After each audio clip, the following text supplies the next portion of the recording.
to help us understand more details about the ceasefire is our executive editor, Geeta Mohan. So thank you, Geeta, for joining us. Now, I want to ask you that a few hours before, it was looking like this could escalate further, and suddenly a ceasefire has now been put in place. What do you think are the factors that led Pakistan to cave in at this point? Well, Ishita, a few things have happened. One is that the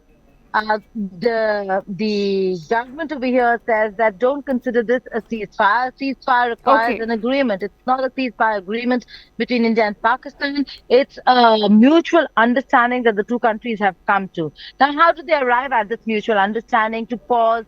Halt the guns for now.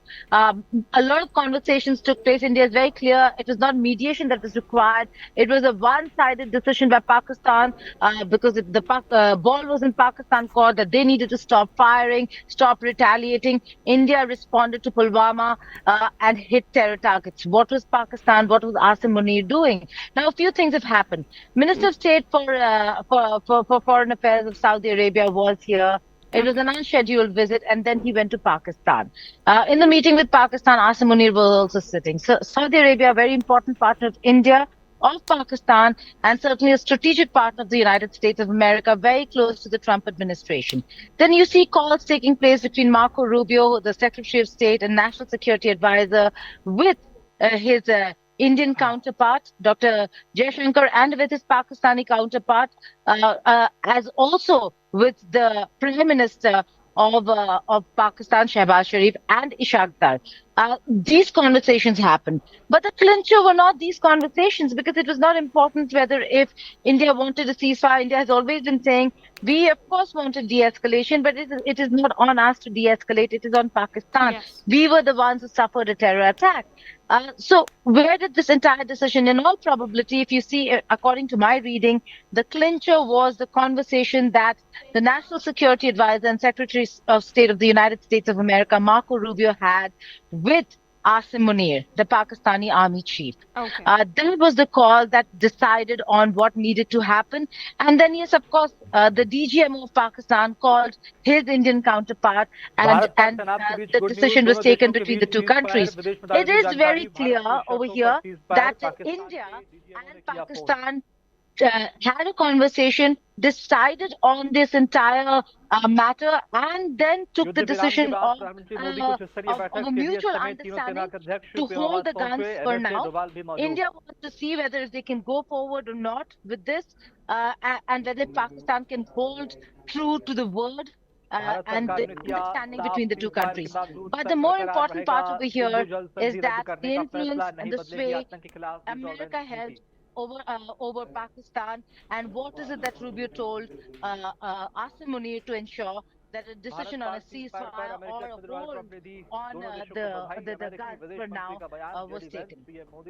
All right. Now, my last question to you is before we let you go.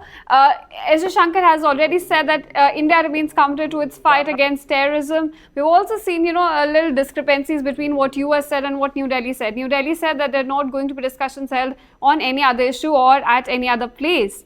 So, what is India's position when it comes to, fighting terrorism and also in the light of all this that is happening? Well, a very important question you asked, Ishita, and that was an important one to address as well. The fact that Trump announced this entire understanding before India and Pakistan did. Yes. Of course, trying to take credit for the entire thing, but not understanding that this was mutually done. Both countries should have been given the space to announce it at their own time and time and place of choosing. That was not to be. Donald Trump did take the lead on this one. But more importantly, somewhere down the line, Marco Rubio overstepped when he said that they not only brokered the ceasefire, which is what they're calling it. There is no agreement over here. It's an understanding. They not only brokered peace for now, the temporary peace, but also that they will restart talks. Now, there's absolute clarity. Sources here, we are right outside the Ministry of External Affairs, where the briefing took place. The MOD is also MEA. The government officials over here have clearly told India Today Global that it is not that there is going to be no conversation on any other issue in any other place. That's not happening. Right now, the focus is, and India's message is clear: talks and terror cannot go together. Pakistan will have to halt all kind of terrorism on its soil to ensure that there can be any forward movement in the future. For now, it's only a temporary halt and understanding until next time, because it's Pakistan, it's Asim Munir we're talking about. So, debunked that entire claim that there could be a conversation. In fact, went a step further. One government official actually said that all the sanctions put on Pakistan after Pahalgam stay.